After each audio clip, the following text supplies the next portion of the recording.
Last week, Luke chapter 7 concluded with the words, "Your faith has saved you. Go in peace." Talk about good news. And when we know the peace in our hearts that only comes from Jesus, we should want to tell people about it. We should want to spread the good news. And that's precisely where chapter 8 begins, with Jesus and the disciples and others who were living testimonies of God's saving grace, preaching and proclaiming the good news of God's kingdom. Beginning in verse 4, Jesus tells the parable of the soils, about a farmer who goes out to scatter his seed. Some seed fell on the path, where it was crushed and eaten by birds. Other seed fell on rock, where it dried up because it did not have any moisture. Other seed fell among thorny plants, where it was choked out. And still, other seed fell on good soil. When it grew, it produced 100 times more grain than was scattered. Jesus concludes with, "Everyone who has ears should pay attention." As was often the case, the disciples had to ask Jesus what it meant. He said, "The parable means this: the seed is God's word.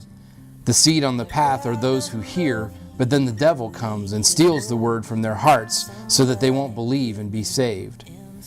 The seed on the rock are those who receive the word joyfully when they hear it, but they have no root.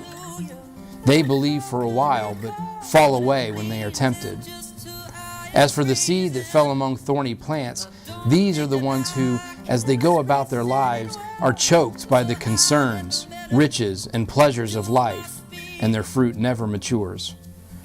The seed that fell on good soil are those who hear the word and commit themselves to it with a good and upright heart. Through their resolve, they bear fruit." Indeed, we are a people called to bear fruit. Nearly every sermon I've heard on this text is focused on the soil, asking questions like, are you the sort of soil where God's word can take root and bear fruit? I've thought about that often.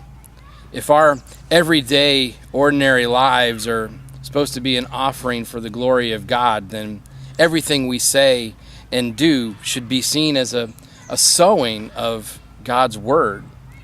There is no doubt that we live in a world that is watching the church and those of us who call ourselves Christian. Maybe the question we should be asking then is, are we continually and extravagantly sowing God's grace wherever we go, in all that we say, all that we do? I pray it be so.